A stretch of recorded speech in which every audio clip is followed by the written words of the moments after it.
बिस्मिल्लाहिर्रहमानिर्रहीम। आज का जो हमारा लेक्चर है क्लास 10th केमिस्ट्री का, ये हमने इसमें चैप्टर नंबर 1 की एक्सरसाइज जो है उसको स्टार्ट करना है।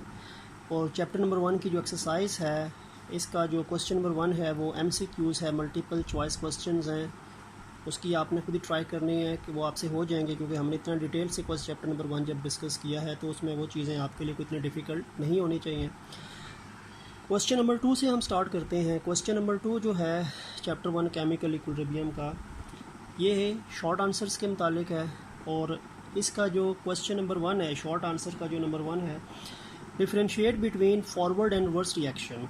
ये शॉर्ट आंसर क्वेश्चन नंबर 1 है, differentiate between forward and reverse reaction, यानी फॉरवर्ड और रिवर्स रिएक्शन में डिफरेंशिएट करना है।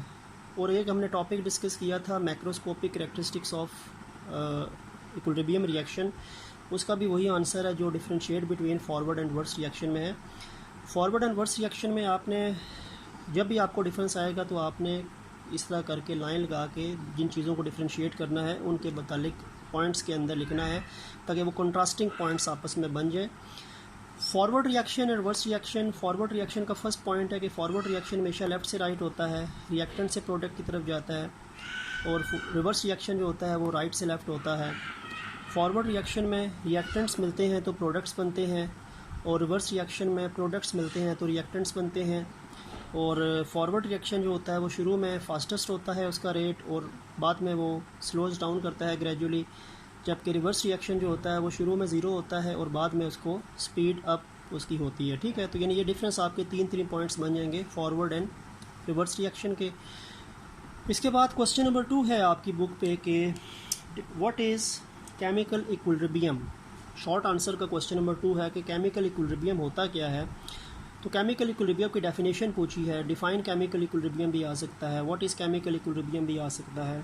तो ये देखें, इसका आंसर जो है वो ये बनता है कि किसी भी केमिकल रिएक्शन की और रिवर्सिबल केमिकल रिएक्शन की, यानी आप की नहीं कह सकते कि इरिवर्सिबल की नहीं, रिवर्सिबल केमिकल रिएक्शन की वो स्टेट जिसमें फॉरवर्ड और रिवर्स रिएक्शन चल रहे होते हैं सेम स्पीड के साथ, तो उस स्टेट को हम केमिकल इक्विलिब्रियम स्टेट कहते हैं। यानी केमिकल रिएक्शन की वो स्टेट जिसमें फॉरवर्ड और रिवर्स रिएक्शन का रेट इक्वल हो जाता है, वो आपके पास केमिकल इक्विलिब्रियम स्टेज या स्टेट कहलाती है।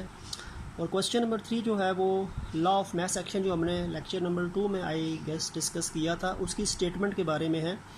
और लॉ ऑफ मास एक्शन की स्टेटमेंट यही थी जो मैंने आपके सामने लिख के बताई है, उस टाइम भी लिख के दिखाई थी। The rate at which substance react is directly proportional to the active mass, and the rate at which the reaction proceeds is directly proportional to the product of active masses of reactants। किसी भी जो rate of reaction होता है वो basically जो आपके पास directly proportional होता है एक्टिव मैसेज के, यानी ये पार्टिसिपेटिंग जो मिकदार होती है किसी भी रिएक्टेंट्स की, उसको एक्टिव मैस बोलते हैं, जो रिएक्शन में पार्टिसिपेट करती है किसी भी रिएक्टेंट की मिकदार। तो रेट ऑफ रिएक्शन जो होता है वो एक्टिव मैस के डायरेक्टली प्रोपोर्शनल होता है रिएक्टेंट्स के या रिएक्टिंग सब्सटेंसेस के।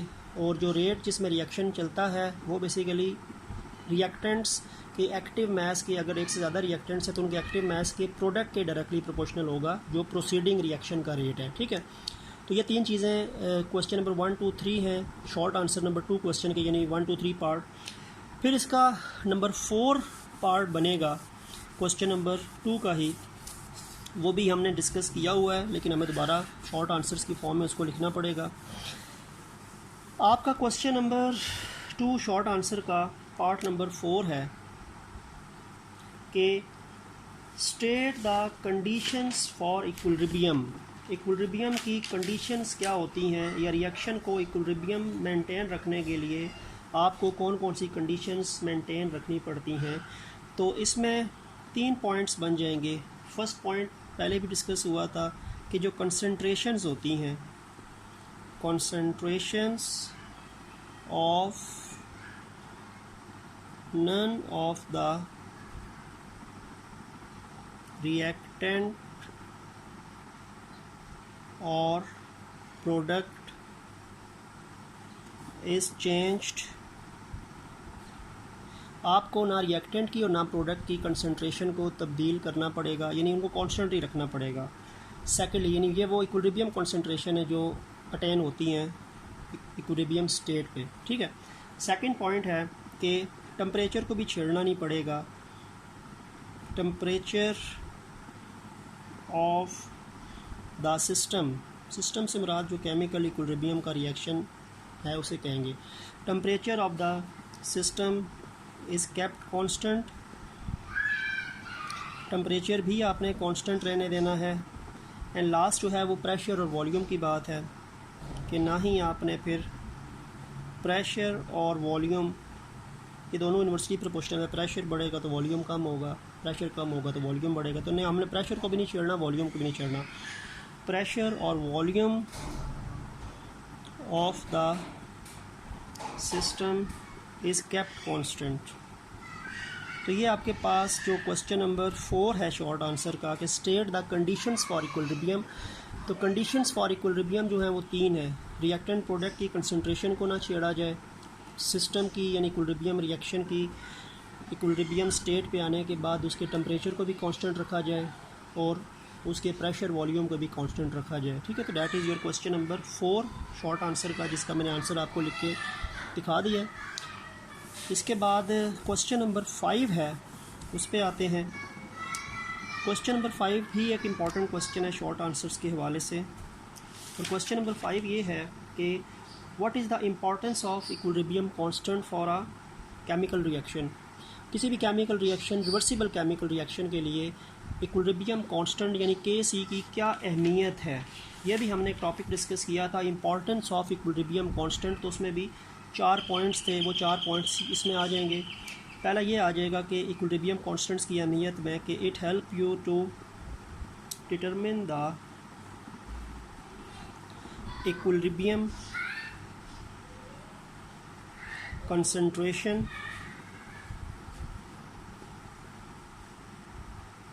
of equilibrium mixture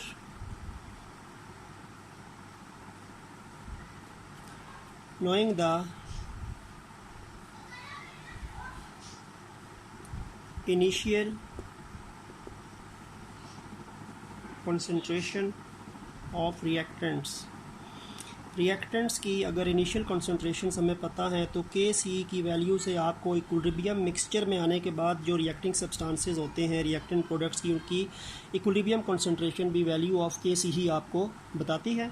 second point ये होता है कि जो Kc की वैल्यू है it basically predict the direction of reaction किस सिमत के अंदर चल रहा है इसका पता भी आपको, डायरेक्शन ऑफ रिएक्शन का पता भी आपको बताता है जी value of Kc।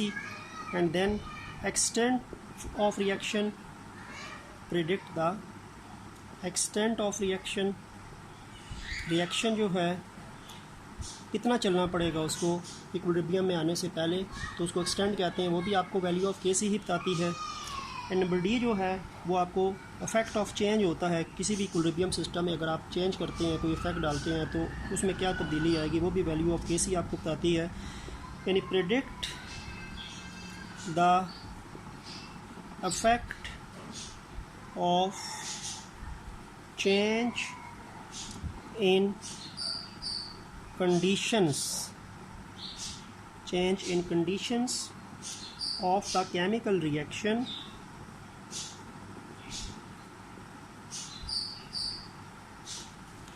on the equilibrium state। तो ये आपके पास 4 पॉइंट्स बनेंगे जो आपको इक्विलिब्रियम कांस्टेंट की इम्पॉर्टेंस जो है उसमें लिखने पड़ेंगे, और इनको हम डिटेल से डिस्कस कर चुके हैं जब हमने ये टॉपिक डिस्कस किया था। ठीक हो गया। तो ये आपका क्वेश्चन नंबर 2 था शॉर्ट आंसर्स के हवाले से चैप्टर नंबर 1 का। अब आते हैं जी हम क्वेश्चन नंबर 3 पे। क्वेश्चन नंबर 3 पे आते हैं। क्वेश्चन नंबर 3 आपका एक्सरसाइज चैप्टर नंबर 1 का जो है वो क्या है, उसमें आपको एक रिएक्शन दिया हुआ है। रिएक्शन क्या है, 3O2 रिवर्सिबल का साइन 2O3। ये एक रिवर्सिबल रिएक्शन है। O2 ऑक्सीजन गैस है, O3 जो है ये ओजोन है।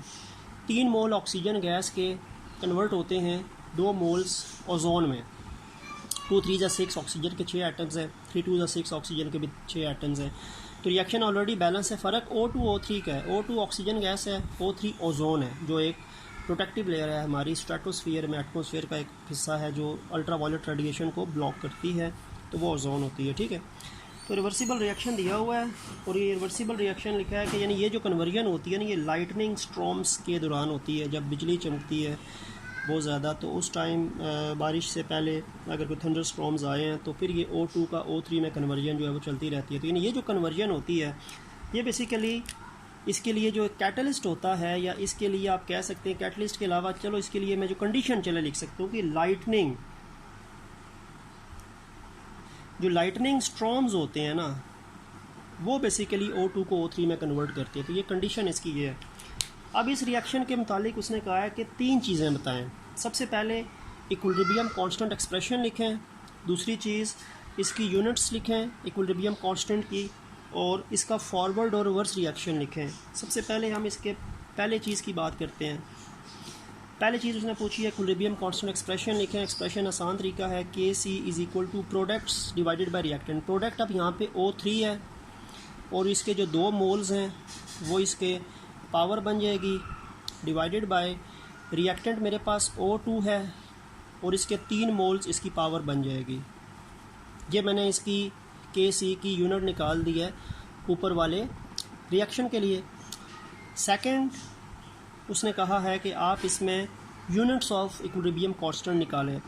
यूनिट्स निकालने का भी तरीका आसान ही होता है। अब देखें, यूनिट्स निकालने के लिए एक्सप्रेशन पहले ही बना हुआ है, तो मैं यूनिट निकालूंगा तो एक्सप्रेशन में मौजूद जो रिएक्टेंट्स प्रोडक्ट्स हैं इनको लिखने के बजाय मैं मोल पर डेसीमीटर क्यूब लिख दूंगा, क्योंकि ये एक्टिव मास की वैल्यू होती है।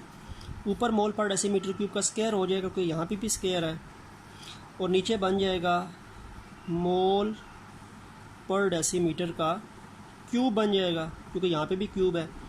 अब होगा बेसिकली क्या कि ये जो सारी वैल्यू है ये इसके क्यूब के इसके जो 2 है वैल्यू उसके साथ कट जाएगी। क्यूब के अंदर सारी बात स्क्वायर के बाद ये क्यूब बना होगा ना, तो इसके अंदर एक चीज़ बच जाएगी। वो चीज़ क्या बचेगी? ऊपर तो 1 रह गया, नीचे क्या रह गया? नीचे रह गया मोल पर डेसीमीटर क्यूब। 1 मोल पर डेसीमीटर क्यूब रह गया ना, क्योंकि 2 तो स्क्वायर तो इसके साथ कट गया। ठीक है, अब ये जो आपके पास वैल्यू आई है ये वैल्यू फ्रैक्शन में है। हम वैल्यू को फ्रैक्शन से नॉर्मल कर दें, इसको ऊपर ले जाएं, इसको नीचे ले जाएं, तो ये ऊपर जाके पावर चेंज हो जाती हैं। मोल +1 है तो मोल -1 हो जाएगा, डेसीमीटर -3 है तो +3 हो जाएगा। ठीक है, तो ये आपकी यूनिट बन जाएगी। Kc की यूनिट आपके पास ये बन जाएगी इस अपर रिएक्शन के लिए, मोल -1 एंड डेसीमीटर +3। तो ये आपके पास यूनिट ऑफ Kc बन जाएगी उस रिएक्शन के लिए। और इसी क्वेश्चन का तीसरा पार्ट, इस क्वेश्चन का जो तीसरा पार्ट जो उसने पूछा है वो क्या पूछा है? वो पूछा है कि आप इसका फॉरवर्ड और रिवर्स रिएक्शन लिखें। देखिए, मैंने आपको बताया था कि हम किसी भी रिवर्सिबल रिएक्शन को फॉरवर्ड और रिवर्स रिएक्शन 2 हिस्सों में डिवाइड कर सकते हैं। अब इसका फॉरवर्ड रिएक्शन क्या होगा? फॉरवर्ड रिएक्शन हमने अभी पहले भी बात की थी, जो रिएक्टेंट से प्रोडक्ट की तरफ होता है। रिएक्टेंट क्या है? 3O2 रिएक्टेंट है, सिंगल एरो 2O3 प्रोडक्ट है। तो मैंने इस रिवर्सिबल रिएक्शन का सिर्फ फॉरवर्ड रिएक्शन लिखा है सिंगल एरो के साथ, जो रिएक्टेंट से प्रोडक्ट की तरफ है। और अब इसका मैं रिवर्स रिएक्शन लिख रहा हूँ। रिवर्स रिएक्शन प्रोडक्ट से रिएक्टेंट की तरफ है, तो मैं प्रोडक्ट पहले लिखूँगा। अब 2O3 पहले आ जाएगा, 3O2 बाद में आ जाएगा, एरो सिंगल हो जाएगा। तो ये फॉरवर्ड रिएक्शन है इस रिएक्शन का, और ये रिवर्सिबल रिएक्शन है इस रिएक्शन का। सिंगल एरोज़ के साथ मैंने एक रिवर्सिबल रिएक्शन को 2 हिस्सों में डिस्ट्रीब्यूट कर दिया, डिवाइड कर दिया, फॉरवर्ड में और रिवर्स में। ठीक है, तो ये आपका क्वेश्चन नंबर 3 हो गया एक्सरसाइज का चैप्टर नंबर 1 की। आते हैं जी क्वेश्चन नंबर 4 पे। क्वेश्चन नंबर 4 पे आ जाए। क्वेश्चन नंबर 4 है, स्टेटमेंट है कि कोयला जो है वो रिएक्ट करता है हॉट स्टीम के साथ, तो CO और H2 बनते हैं, कार्बन मोनोऑक्साइड और हाइड्रोजन गैस बनते हैं। यानी ऊपर उसने बता दिया कि जो कोल है, कोयला, वो रिएक्ट करता है किसके साथ? वो रिएक्ट करता है जी हॉट स्टीम के साथ। जो भाप होती है पानी में से, जब पानी को बॉयल करो तो उसमें से जो स्टीम निकलती है, इनके रिएक्शन से आपके पास प्रोडक्ट बनते हैं जी CO + H2। कार्बन मोनोऑक्साइड और हाइड्रोजन गैस, ठीक है, और फिर ये दोनों सब्सटेंसेस फर्दर रिएक्ट करते हैं तो आपको देते हैं मीथेन, यानी ये दोनों चीज़ें फर्दर रिएक्ट करती हैं तो आपको देते हैं जी मीथेन। मीथेन भी एक गैस है, हाइड्रोकार्बन है, ऑर्गेनिक चीज़ है, plus water vapours. Water vapour का मतलब H2O ही है, स्टेट उसकी वो होती है, यानी गैसियस होती है, होता फार्मूला H2O ही है। तो क्वेश्चन को समझना है कि कोल रिएक्ट करता है हॉट स्टीम के साथ तो कार्बन मोनोऑक्साइड और हाइड्रोजन बनती है, ये दोनों दोबारा मिलते हैं तो मीथेन और वाटर बनता है। अब उसने आपको रिएक्शन भी लिख के दे दिया इन दोनों से इसके मिलने का, इन दोनों की सिर्फ बात करके इसके मिलने का बताया है और इसमें ढलने का रिएक्शन भी दे दिया है। रिएक्शन दे दिया है जी CO प्लस 3H2, रिवर्सिबल का साइन CH4 प्लस H2O। जो पहले मैंने बात की कि कार्बन मोनोऑक्साइड और हाइड्रोजन इन दोनों के मिलने से बन रहे हैं और फिर ये दोनों फर्दर रिएक्ट करेंगे तो ये चीज़ बनेगी। तो कार्बन मोनोऑक्साइड और हाइड्रोजन जो कोल और हॉट स्टीम के मिलने से बने, इनके फर्दर रिएक्शन से मीथेन बनेगी, मीथेन CH4 है और ये स्टीम है, यानी ये वाटर वेपर्स है H2O जो है, ठीक है, यानी ये आपके पास एक रिएक्शन है। इस रिएक्शन की उसने आपको 3 चीज़ें पूछी हैं, 3 चीज़ें आपने क्वेश्चन में आंसर में यानी बतानी है जो उसने क्वेश्चन में पूछी हैं। पहली चीज़ उसने क्या पूछी है? पहली चीज़ पूछी है कि आप इसका फॉरवर्ड और रिवर्स रिएक्शन लिखें। फॉरवर्ड रिएक्शन लिखें में FR का मतलब फॉरवर्ड रिएक्शन, उसमें रिएक्टेंट्स पहले आ जाएंगे, प्रोडक्ट्स बाद में आ जाएंगे, सिंगल एरो हो जाएगा CH4 प्लस H2O। अब इसका मैं रिवर्स रिएक्शन लिख दूँ, उसको RR कह दूँ, ठीक है। अब प्रोडक्ट्स पहले आ जाएंगे CH4 प्लस H2O, रिएक्टेंट बाद में आ जाएगा CO प्लस 3H2। तो मैंने पहला पार्ट आंसर में लिख लिया कि इस इक्वेशन का, ये जो आपको इक्वेशन दी हुई है, ये क्वेश्चन है, ये आंसर है। तो इस क्वेश्चन का जो फर्स्ट पार्ट है कि फॉरवर्ड रिएक्शन रिवर्स रिएक्शन लिख के दिखाएं, सिंगल एरोज़ के साथ हम लिखते हैं, ठीक है। दूसरा पार्ट क्या है? दूसरा पार्ट है कि हम इसका एक्सप्रेशन बनाएं। आसान तरीका है, कोई मुश्किल बात नहीं है। अगर आपने तमाम वीडियोज़ मेरी देखी हैं तो आपके लिए बहुत आसान चीज़ है ये। KC is equal to, product ऊपर आ जाता है, प्रोडक्ट है आपके पास CH4 और H2O, ठीक हो गया। रिएक्टेंट आपके पास CO है और H2, लेकिन H2 के साथ 3 है तो वो इसकी पावर बन जाएगी, ठीक है, मोल्स पावर बन जाते हैं। बाकियों के साथ 1 है तो इसलिए पावर कोई नहीं बनी, H2 के साथ 3 है तो वो इसकी पावर बन जाएगी, ठीक हो गया। तब हम आते हैं इसके जी पार्ट नंबर 3 की तरफ। तीसरे में वो कह रहा है कि आप इसकी यूनिट्स डिराइव करें, कोई मुश्किल बात नहीं है। यूनिट्स डिराइव करने के लिए ऊपर 2 प्रोडक्ट हैं तो 2 दफ़ा मोल पर डेसीमीटर क्यूब लिखना पड़ेगा, मोल पर डेसीमीटर क्यूब, आगे फिर मोल पर डेसीमीटर क्यूब, ठीक हो गया, डिवाइडेड बाय एक दफ़ा मोल पर डेसीमीटर क्यूब और एक दफ़ा मोल पर डेसीमीटर क्यूब का क्यूब।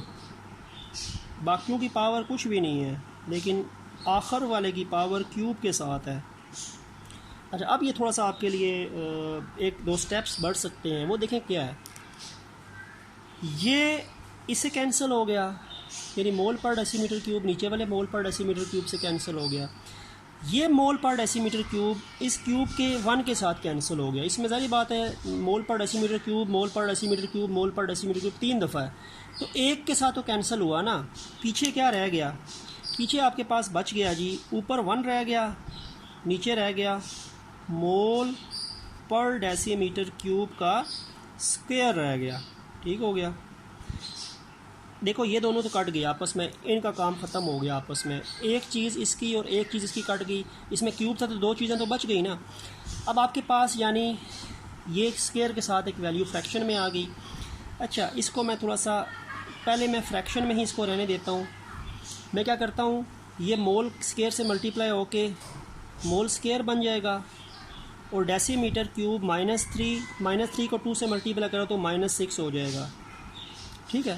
तो यानी पहले मैंने इसके स्क्वायर के साथ मल्टीप्लिकेशन कर ली, ये क्योंकि ये स्क्वायर जो है ये मोल के साथ भी है और ये स्क्वायर -3 के साथ भी है, तो ये स्केयर मोल से मल्टीप्लाई होके मोल स्केयर बन गया, और ये स्केयर -3 से मल्टीप्लाई होके इसको -6 करके -3 मल्टीप्लाई टू -6। अब ये वैल्यू आपके पास फ्रैक्शन की फॉर्म में है। ऊपर डिनोमिनेटर को और न्यूमरेटर की पोजीशन चेंज करूँ तो नीचे 1 बेशक ना लिखें, मोल +2 है ना, तो मोल -2 हो जाएगा। डेसीमीटर -6 है तो डेसीमीटर +6 हो जाएगा। तो ये आपका आंसर रह जाएगा यूनिट ऑफ KC। आपकी जो KC की यूनिट होगी इस रिएक्शन के लिए वो बनेगी जी मोल -2 एंड डेसीमीटर +6। ठीक है, बस ये स्क्वायर बन गया था, स्क्वायर को मैंने ओपन कर दिया, उसके बाद मैंने फ्रैक्शन से उसको नॉर्मल वैल्यू पे ले आया, तो मोल -2 से +2 से -2 हो गया, क्योंकि जब पोजीशन चेंज करते हैं न्यूमरेटर डिनोमिनेटर की तो पावर्स चेंज हो जाती हैं साइंस। तो मोल -2 हो गया, डेसीमीटर -6 से +6 हो गया, तो ये आपके पास यूनिट बन जाएगी। तो ये क्वेश्चन नंबर 4 आपका एक्सरसाइज का एंड हो गया। तो आज हम इतना ही रखते हैं इस वीडियो में। नेक्स्ट वीडियो में आपके सामने बाकी जो रिमेनिंग क्वेश्चंस हैं इस एक्सरसाइज के 5 और 6 प्लस थिंक टैंक कोशिश करेंगे कि उनको सम अप करें और फिर हम नेक्स्ट चैप्टर की तरफ जाएं। तो उम्मीद है कि ये टॉपिक आपको क्लियर हुए होंगे, क्योंकि ये सारी चीज़ें वो है जो हमने एक्सरसाइज में पहले डिस्कस की हुई हैं। तो अगर कोई चीज़ क्लियर नहीं है तो आप ये कर सकते हैं कि उसकी प्रैक्टिस करें ख़ुद, और अगर नहीं समझ कोई भी चीज़ आती तो हमारे YouTube चैनल पे जब ये वीडियो होती है अपलोड, तो उसके नीचे कमेंट्स में आप चीज़ मेंशन कर सकते हैं, तो हम कमेंट्स को रीड करके वो चीज़ दोबारा ठीक तरह कोशिश करेंगे कि आपको कॉन्सेप्ट क्लियर करके बताई जाए। तो उम्मीद है कि ये आपको लेक्चर समझ आया होगा। नेक्स्ट वीडियो तक के लिए अल्लाह हाफिज़।